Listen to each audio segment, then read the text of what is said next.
Yo guys, One Piece chapter 1167 is out, so let's go over it, bro. This chapter is one of the craziest chapter, bro. Like, we're finally getting like Shanks' like proper flashback, like we finally see what Shanks was doing in Mary Joyce, like when we heard about from Shamrock that Shanks returned to Mary Joyce for a period of time, but he later left.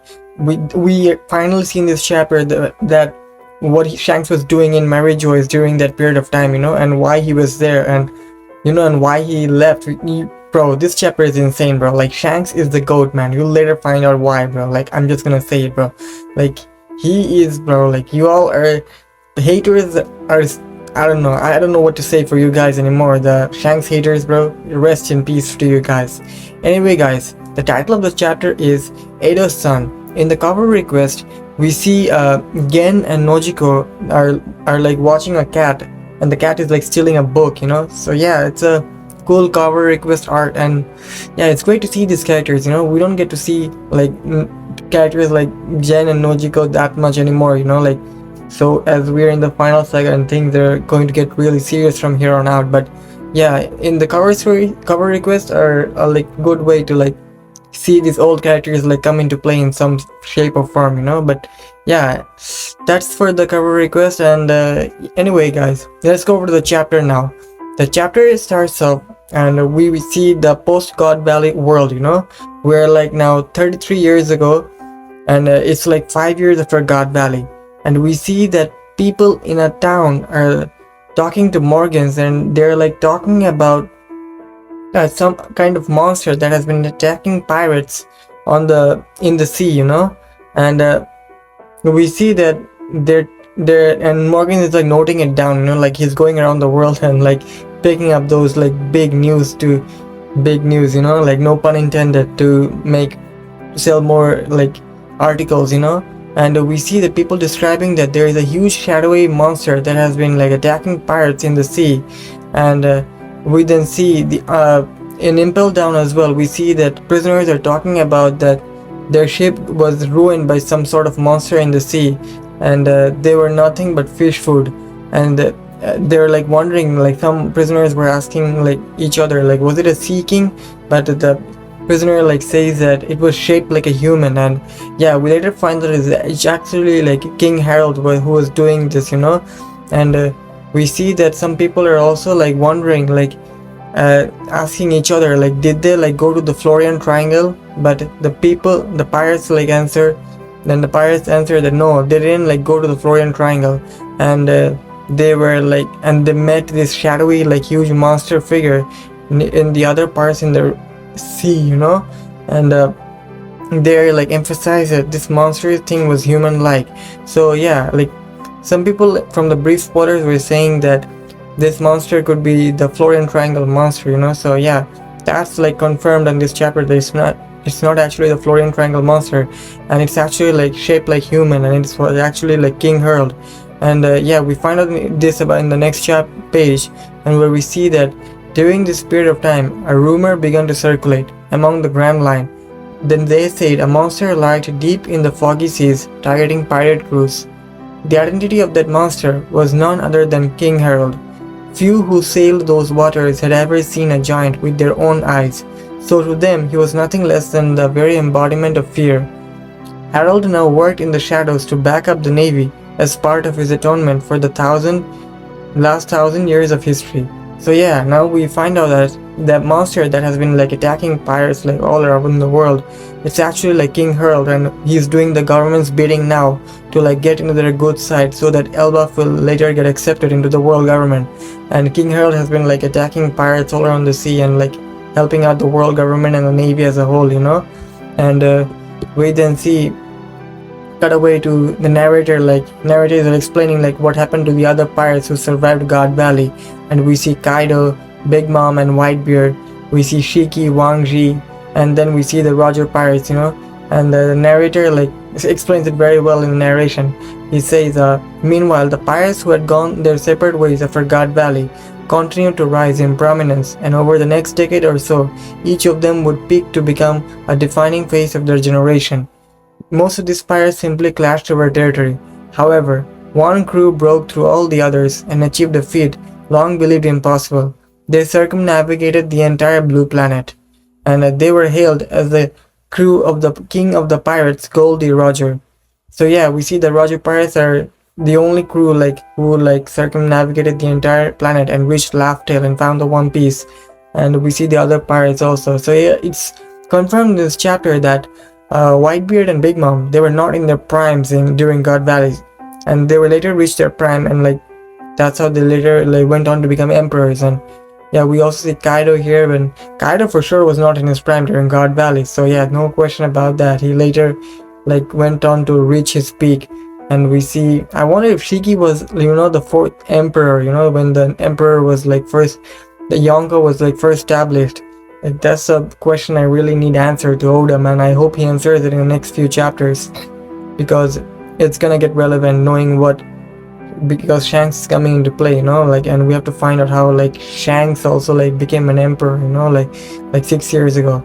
So yeah, anyways, and the narrator continues with the narration. We see the Roger Pirates, and we see also Buggy as well, bro. Buggy and Shanks are joined the Roger Pirates as apprentices, and we see Buggy hitting the Nika pose.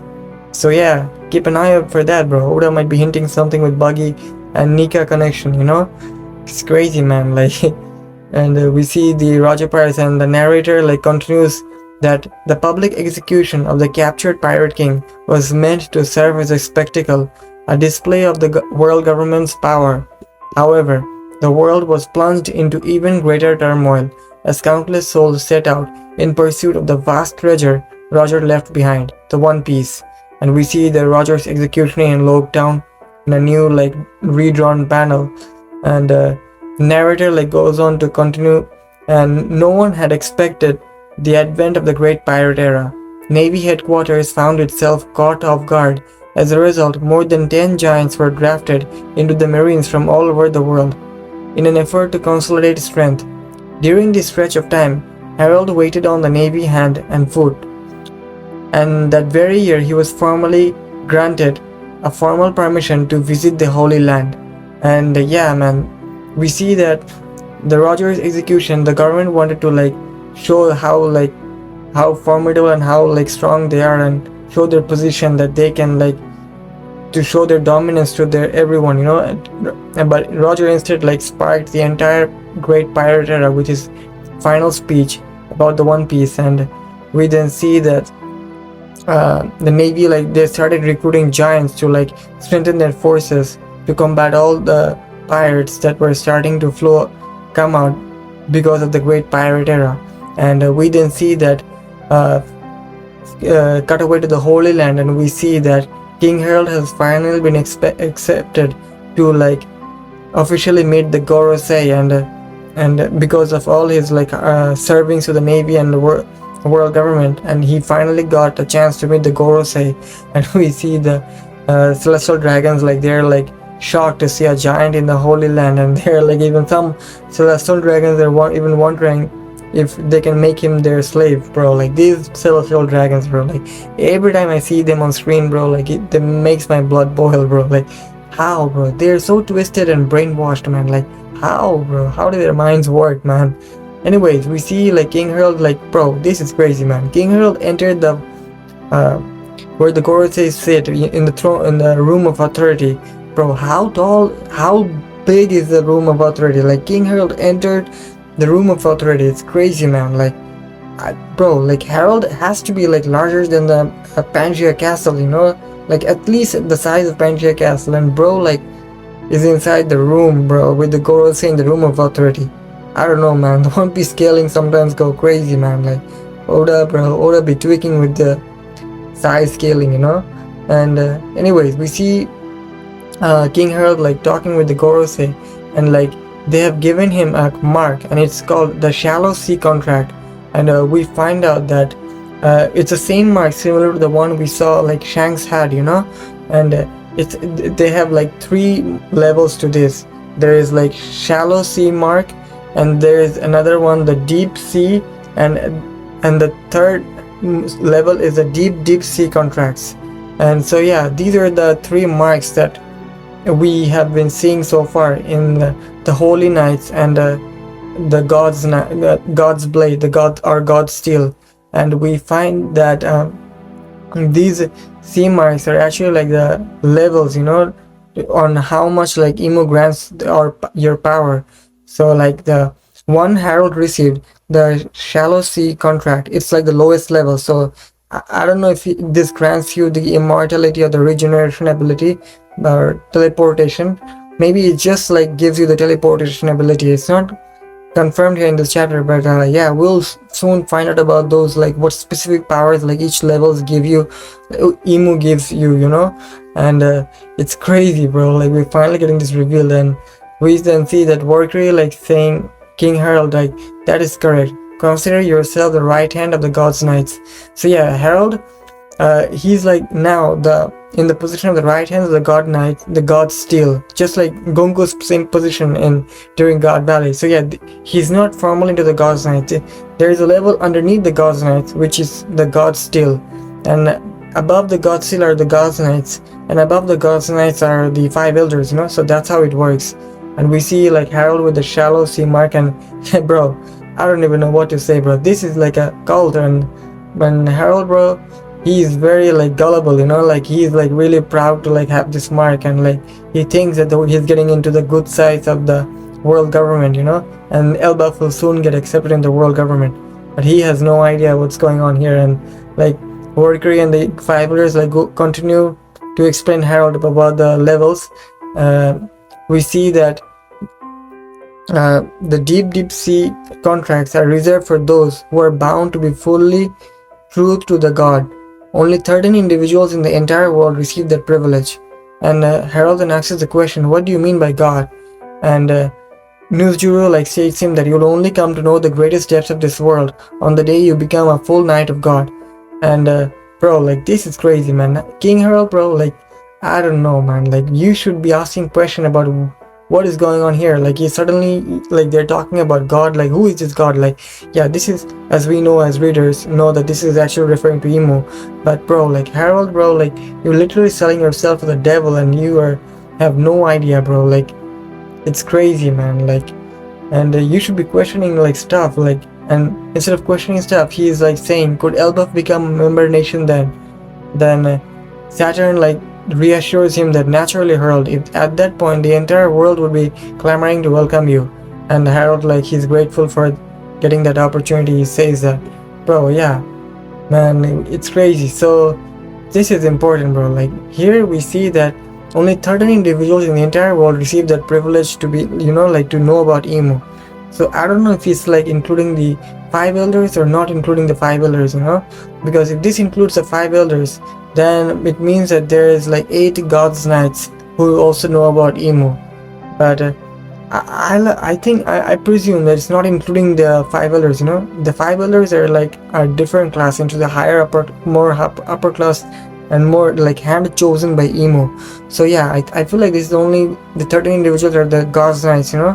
So yeah, anyway, that's it for it. And we then cut away to the region in Geoise, the Knight's Temple, Shangara, the domain of the gods. We've not seen this place before. This is like the first time we're seeing this place. This is like a place where like the gods knights like have their meetings and stuff, and we see that Garling is sitting there, bro, like aura farming, bro, like, and Garling is like now is a middle-aged, like this is like 20 years after. How many years has it been? Yeah, man, this chapter has so many like timeline shifts and fast forwards, like it's hard to keep up. Yeah, I think this is like 24 years before before present, just after Roger's execution. And we see that Garling is sitting, and he's now the captain of the Knights of God, and Garling is like questioning what is the Great One planning, like, and he's wondering like with King Harald, like what is the Great One planning with King Harald. And we see someone is like asking like King Harald that you're gonna obey us even though you're the king of Elbaf. And Harald is like, bro, like he's completely oblivious of the fact, bro, and he's very like straightforward, and like he gives his more like he firmly assures Somers that of course just say the word and he will like do anything, bro. Like this is crazy. At this point I feel like if the celestial dragons tell Harald to like wipe out a nation, for no reason. Harold is gonna do it, bro. Like he's that like all in and manipulated, you know. Like I don't know, man. Like there is no defending Harold, bro. Like this is his own. Like he's digging his own grave at this point, bro. And during this conversation between them, we see a surprise. Like we see young Shamrock as well, you know. Like so, yeah. This is great to see. Like Shamrock, I think at this point he's like 15 or 16 around this time, you know. So yeah, I don't think he's a God's Knight yet, and like he's in training in God's Knights, you know, training to be a God's Knight. And then we see like Garland like telling King Harald that we'll keep a long distance transponder snail on hand and call if we have need of you. And Garland also tells King Harald that you'll be free to travel the surface world, but you're forbidden to speak of our dealings, understood? And Harald like reassures Garland that he understands like the deals. Is bro, like King Harald should be really like suspecting like what's going on here. Like why is there like so many orders he has to, specific orders and secrecy he has to follow, you know, like crazy, bro. Like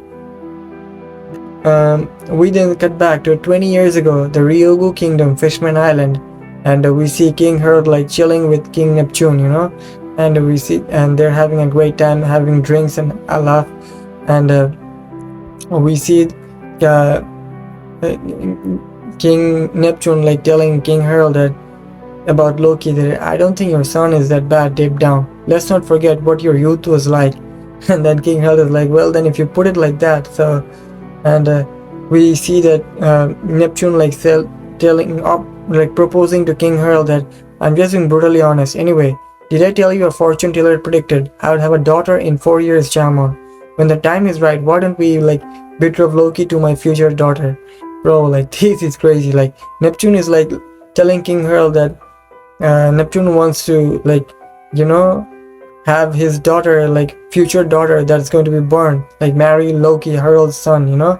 And Harald is like, bah, now you've gone too far, cut it out, bro. Like this is crazy, bro. Like Neptune is like offering his unborn daughter to like King Harald and Loki, you know. And then we see that Neptune like telling that his daughter will be special, and it was like prophesied by Madame Charlie, you know. And Neptune says that, hey, don't write her off so fast. She's not gonna be just any old mermaid. My daughter might well be born with a power no one else could ever hope to handle, Jamon. So yeah, she is the ancient weapon Poseidon. So, and bro, the next point is very important here, bro. We'll see that King Harald says that, well now, that sounds like a perfect match. Let's have a toast then. Here's to the futures of a mischievous troublemaker and your little Mosa. King Neptune says that don't call her that, she won't be Shaggy, bro. And we see Queen Otahime with her sons, you know. Bro, this is crazy. Did you see what happened here? King Harald said Mosa, referring to Shirahoshi, like King Neptune's unborn daughter. And bro, like this is insane. Mosa, and it's referring to like King Neptune being like hairy, you know. So yeah, like King Neptune and King Harald like is telling that maybe like King Neptune's daughter would also be like hairy, you know. And he's referring to that as Mosa and Shaggy. And bro, this is crazy. We have finally got the confirmation who Loki has been talking to so far, bro. Like, do you guys remember like who Loki was like having his conversation with his Denden Mushi before, during the earlier stages of Elbaf? Someone named Mosa. You guys remember? So yeah, Shirahoshi is like basically confirmed to be Mosa right now, man. This is insane, man. Like Mosa is like Mosa has been like translated like in TCB it's like Mosa, and in the Viz we got Shaggy, but here like TCB does both Mosa and Shaggy. And so yeah, this basically confirms that Shirahoshi is Mosa, and Loki has been talking to her this whole time, bro. Like now my question is like, how do they get into contact with each other, you know? Like this is pretty insane to think about, like, how like Loki and Shirahoshi like knew each other, you know. And we also find out that Shirahoshi like also talked to Loki about how she was in trouble, you know, remember? Maybe it could be that the Blackbeard pirates are attacking the Holy Land right now as we speak, and maybe Blackbeard attacked Fishman Island first and took Shirahoshi, and he is now using Shirahoshi to attack the Holy Land, because Shirahoshi, when she was talking to like Loki, she said that might be the last time we're going to talk to each other, and like she was making it sound like she was in trouble, and she was. So that was, I think, probably when the Blackbeard pirates like attacked the Fishman Island. It's just my theory at this point, but it's highly possible that the Blackbeard pirates are attacking the Holy Land. So yeah, man, the long theories were about Mosa being Shirahoshi have been proven like to be true, and I was not on the board with the theory because I was not sure like how much of it made sense. But bro, like this is insane, man. Oda is crazy, bro, to make all these like connections. Anyways, we cut to the same year. We cut to our library in Elbaf, and we see that King Harald is like welcoming Saul to the village, to Elbaf, and we see that King Harald tells Saul that he can live freely here, and Saul is like very like thankful for that, and King Harald like asks Saul to like help Elbaf by to open a school here, and we see that Saul like agrees to it, and we'll later see that Saul like builds a school here for the Elbaf children. So yeah, it's great to see all this like past and how like things like slowly like building up, shaping up to the present, shaping up the present we see today in Elbaf.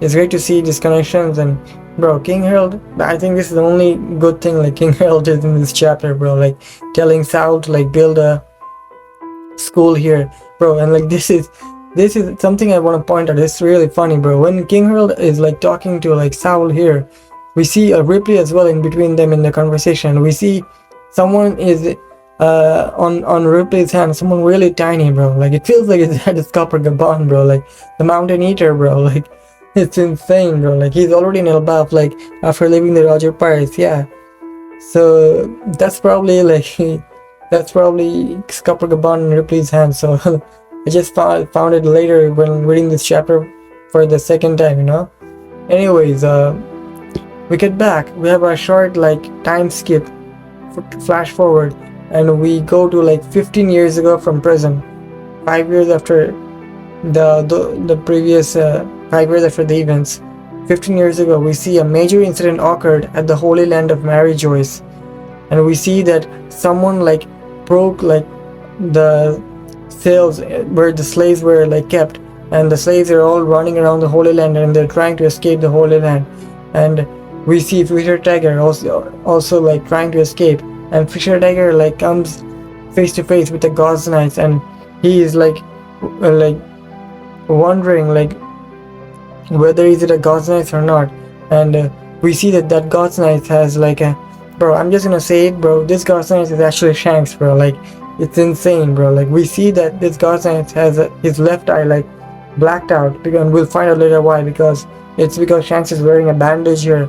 And yeah, there is no doubt that this is actually Shanks, and we see that Fisher Tiger like going for the attack, because Fisher Tiger doesn't know that Shanks is like trying to help him. Like Fisher Tiger so goes for the attack, and Shanks also like goes to attack him, but instead of like attacking Fisher Tiger to like stop him and go for the kill, Shanks like cuts off Fisher Tiger's like collar shackles, and like frees him from those shackles.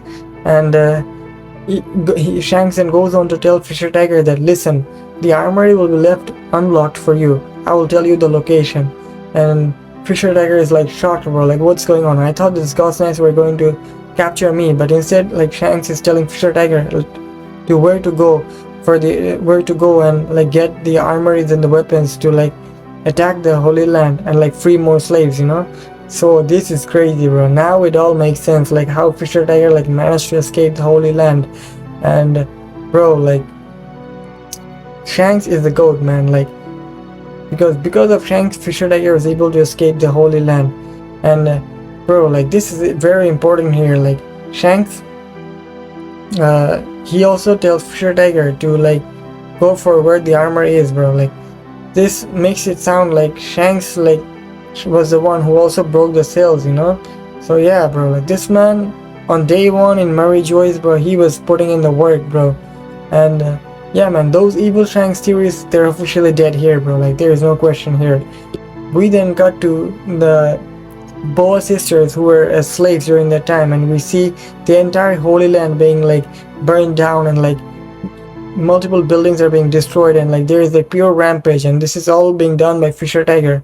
And we see the Boa sisters in one of the slave compartments. Like we see Boa's sister Sandersonia telling Boa that there is someone out there, someone fighting to free us all, and they're using this rampage and chaos as a means to escape the Holy Land. This like creates an opportunity for them to escape. And we also see a young koala as well, bro. Like this is insane, bro. Heartbreaking to see, bro. Like I'm glad that they like went on to escape the Holy Land. We see someone like telling koala to hurry, koala, you have to run. And we see the narrator taking on, and we see the narrator saying this attack on the Holy Land was carried out by Fisher Tiger. In the wake of this incident, he would go on to become the captain of the Sun Pirates. And we see the slaves, all the slaves Fisher Tiger is saved, escaping from the Holy Land, and we see the Holy Land being burned down and to crisp, bro. It's crazy, man. I wonder where the God's Knights were, man. Like the God's Knights, bro, like I don't understand, bro. Like they've been on fraud watch, bro. Like Shanks was like, it was easy for Shanks to like help them out, like, and Shanks was the one who also gave Fisher Tiger the armory, and Fisher Tiger used this armory to like blow up the Holy Land, and it's crazy, bro. Anyways, we cut back. I think this is probably the next day or a few days later, and we see like King Harald has like come to the Holy Land for a visit again, and we see Saint Summers and explaining to King Harald like what was going on. And bro, like King Harald says that sounds like it was pretty rough after listening to how the slaves escaped.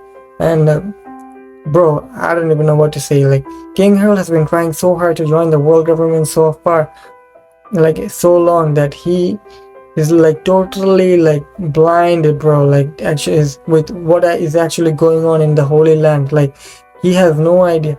Like slaves are escaping. He says that sounds like it was pretty rough, bro. Like he has no, like he's not in the right state of mind to like comprehend that the celestial dragons are actually like keeping slaves and like torturing them, and like even going like they're like keeping slaves into such harsh conditions. And like King Harald is like still like oblivious to the fact, bro. Like this man, bro, like there is no helping him at this point. Like he has no idea like what he's gotten himself into. I feel like he realized later that this was the wrong option, but he's so far in it that he can't back off. Like the only thing way he can get out is to like dive more deeper into the sink.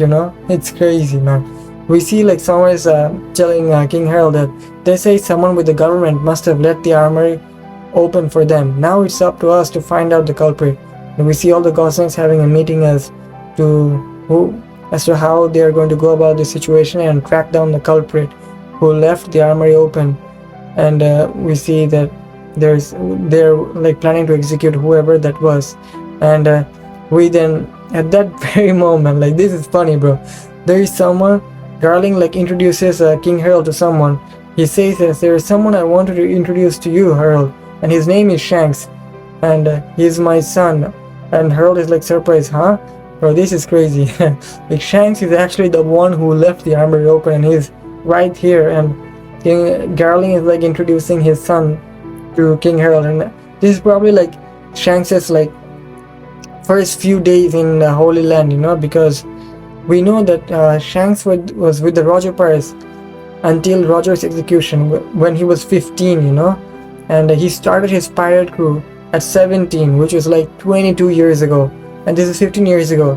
So yeah, in those 7 years period of time, he already had the red hair pirate. So I wonder where they are at this point, bro. Like I feel like Shanks like told them to wait somewhere like in the lower realm, in the outside the Holy Land, and he said that he's going on a mission on the Holy Land to check it out and how it is, So yeah, that could be it.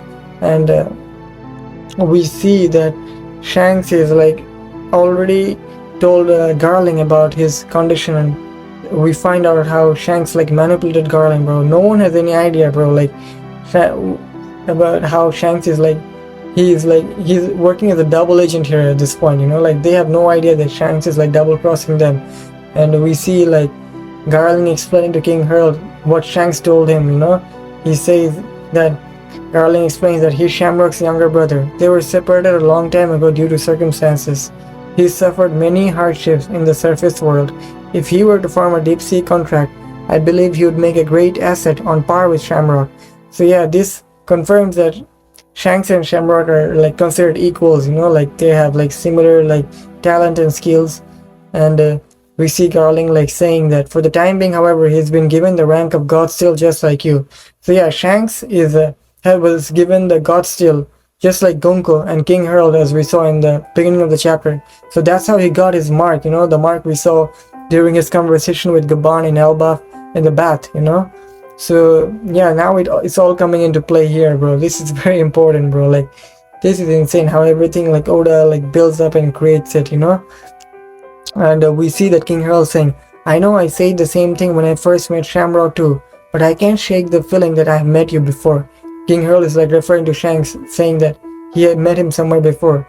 And Shanks is like full on his acting mode, bro. Like he is like fully like, bro, someone should give Shanks an Oscar for his performance in this chapter, bro. This is crazy, bro. Shanks is like fully embodied his like celestial dragon personality, and he goes on to say that, I don't know what you're talking about. You're just some giant commoner from the surface. Don't act so familiar with me. I was blessed from birth with the Figurland blood in my veins. Have no doubt I'm going to become a knight of God before you. And King Harald is like sweating, bro, like backed off, like I guess I mistook you for someone else. Shanks like attacked him so crazily, and Shanks shifts his face and like in distress, bro. Like this is crazy, bro. Like Shanks is like totally like showing off his like royal like celestial dragon side of it, you know. We know, bro, like bro is just acting and making shit up, you know. Like this is insane, bro. Like the way Shanks fooled everyone in this chapter, bro. Like he's the goat, man. I don't even understand, bro, like what Emu and the others were doing, bro. Like it's crazy to me how Roger Pirate is like casually walking around the Holy Land and no one is like suspecting him. And now I wonder if Carling and Shamrock never knew that Shanks was part of the Roger Pirates, bro. The way they like talk about Shanks, Garling talks about Shanks in this chapter, like it sounds like Garling has no idea that Shanks was even alive, bro. Like it sounds like he never like even like went to look for Shanks. Like he probably thought Shanks died at God Valley. And yeah, man, and they probably never saw a red-haired kid looking very similar, looking like Shamrock in Roger's crew, and they just let him in, bro. Like, bro, this is insane, bro. Like, anyways, we get back to Shanks and Shamrock going for a walk, and we see Shanks having conversation with Shamrock, and we see Shanks' title here: God Steel Devotee Figureland Family Saint Shanks. Saint Shanks, bro, like he's now a full celestial dragon. And we see Shamrock's title. Shamrock is now a knight of God, Figureland family, Saint Shamrock. And we see Shanks saying that, come on Shamrock, I wish to deepen my knowledge of the Holy Land, and I shall apprehend the traitor to claim the credit I deserve. Are there any leads? And Shamrock is like, says that it can wait till your wounds are fully healed, Shanks. So yeah, Shamrock kind of cares about his little brother, you know, like it's great to see. Like Shamrock like probably felt very betrayed when like Shanks left the Holy Land, and when Shamrock realized that Shanks actually came as a Shanks actually like prefer the lower world, you know, because their outfit, bro, like this is insane, bro. In this chapter, their outfit, like it caused like crazy amount of theories. And Shanks' outfit and the Holy Knight outfit is very similar to the one like Shamrock is wearing in Elbaf, you know, in present day time. So, and Shamrock's outfit is like he has his chest open, you know, like it's a more, and Shanks is like more closed with a bow tie, you know. And we see both of them having their the mark, you know, on their hand, left arm, and this is the exact same arm that Shanks lost, you know. So yeah, this also might confirm the theory that Shanks like gave up his arm to like not only to save Luffy but to sever his connection to the world government. And celestial dragons and emu, you know. So yeah, that's very important. And we see that Shanks explaining that you cannot fathom the anguish of having the last 24 years of your life wasted. No wonder the rest of the world seemed so alien to me. And I hated everything down there. And we see King Harald like giving a glance as they like walk by, and we see the all the celestial dragon women are like fawning for Shanks and Shamrock. Like, yeah, man, Shanks and Shamrock in this chapter, bro, like they look fine as hell, bro. I'm just gonna go out and say it, bro. Like, they look so insane. Like, they're aura farming, bro. Like, they're most badass looking like men in One Piece, bro. Like, they look so clean, bro. Like, they're fit, bro. Like, and superb and overcooked with their design, bro. Like, I just hope the anime does justice for their design, unlike Garling, bro. Like, Garling or Clown, bro. Like, anyways, as Shanks like is talking to Shamrock about his did test about how he hated the lower world, we see King Harald like also like going by and having a glance towards Shanks, and he's wondering like something is up with Shanks, like something ain't like right, you know. He's wondering maybe Shanks is like he can tell that something is up with Shanks, you know. Man, crazy memes are popping up like he knows that Shanks is like a rat, but he can't prove it, you know. It's just like that meme, you know, Dexter meme. And we again then cut back to the same year, and we see the fishing village on Elbaf, and we see Ada has fallen sick and she is being treated by the doctor, and it says that she's like really struggling and it's no good. My medical knowledge is too limited, the doctor says. Then they're like planning to call Harald, but Ada says that not to like disturb Harald, and Harald already has like too much on his plate. Like, she doesn't want Harald to be worried about her now at this point, because Harald is like fostering his connection with the world government.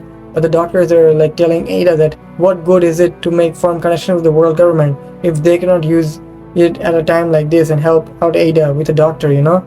And Ada is like telling that I can recover on my own, just give me a few days time. And bro, like Ada is like really struggling, but she's trying to keep herself strong, you know. And we see the doctor saying, you keep saying that, but you're getting weaker day by day. You have to get better. Harald will be heartbroken if you don't. And we see a Mato like goes on to like take charge of Ada's bar in the future, and we see Ada telling Mato to keep the tavern open, and Mato says that no way, how can I when you were this sick, Ada. And we find out that Harald like still like whenever Harald's like in Elbaf like for a few days, because most of the time Harald is like out in the world like trying to form connection with the world government and please the Holy Land, you know. And we see that whenever Harald's home, like he still tries to talk to the elders and like tells them to allow him and Ada to marry. So yeah, seems like Harald and Ada like they rekindled their connection after Estrid's death. And bro, like King Harald, man, I have a beef with you, man. I have a huge beef with you. I cannot like emphasize how much like I want to like get inside the manga panel right now and like punch you in the face, bro. Like, you're the king of Elbaf, bro. Like, why do you have to talk with the elders, man? Like, you should be like taking charge of things here and like doing like making yourself, showing the authority that you're the king here, man. That he is like talking to the elders, and if the elders like still haven't given him permission to Ada because she's from the outside and she's not from pure blooded, you know. And we see that Ada is like saying that she's happy and she enjoys befriending sailors from all over the world. And we then see that Ada might be like the best mom / wife in One Piece so far, man. She's like happy with just the opening of the tavern and helping out the other like sailors all over the world. And she feels like she's like helping King Harald like just like that, because the sailor is coming to Elbaf. Like, it means that Elbaf is like welcoming new people, and this shows that the giants are not actually like evil, you know. Like they're humans and giants can like coexist together.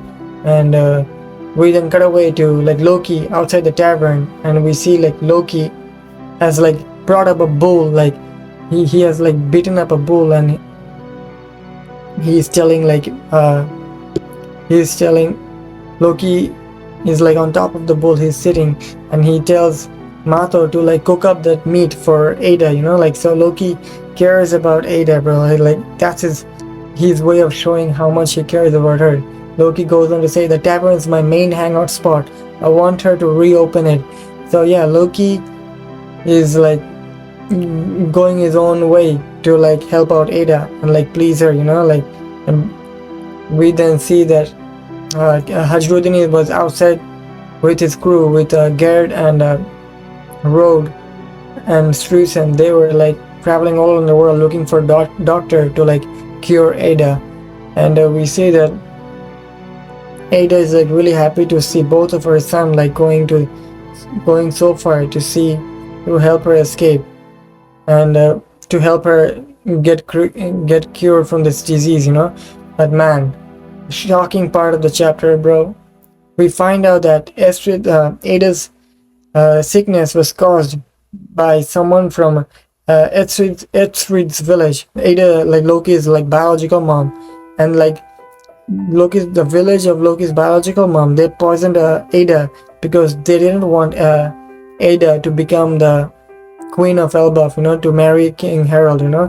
They didn't like how Ada was getting close to King Harald. So Estrid, Loki's like biological mom's village, they put poison into Ada's food, and like that's how like Ada got sick, and she is now like close to dying, you know. And the name of that village is the Alcohol Village, hometown of Loki's birth mother. And we see the villagers like explaining this to Loki, bro. Like this is crazy, bro. Like they have no idea what they're doing, bro. Like they're like explaining all this, like they like coming out and they're just like blatantly saying that their whole plan, like how they poisoned, like in front of Loki, they're telling that to Loki that how they poisoned Ada so that they cannot become the queen, and Ada Estrid can still have her share from the royal family, you know. And we see that Loki is now like furious that like they did something like this, and Loki burns down the entire village of his biological mother, and he's like he totally crashed out, and like he's furious with it, bro. Like so now it finally makes sense why Loki is the way he is right now in the prison, you know. Like he went through some crazy shit, bro. Like this, I think he was really like at this point Ada was like the only one who like helped her during his lonely times, you know. Ada like always like was welcoming her, even though Ada is not his biological mother. Ada always like helped her during those times when he was very lonely, especially after Rox died. I think Loki was really down, and Ada always like welcomed her with open arms, even though Loki is not Ada's biological son. And we also see like Ada like feeling very thinking about Loki, how they are not related by blood, but Ada like sees Loki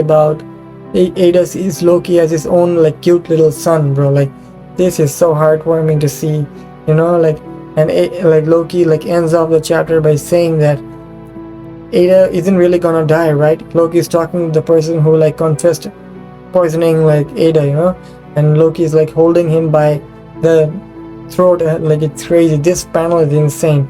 And Loki says that Ada isn't really gonna die, right? She is the only mother I have ever known. And that's the end of the chapter. No break next week, bro.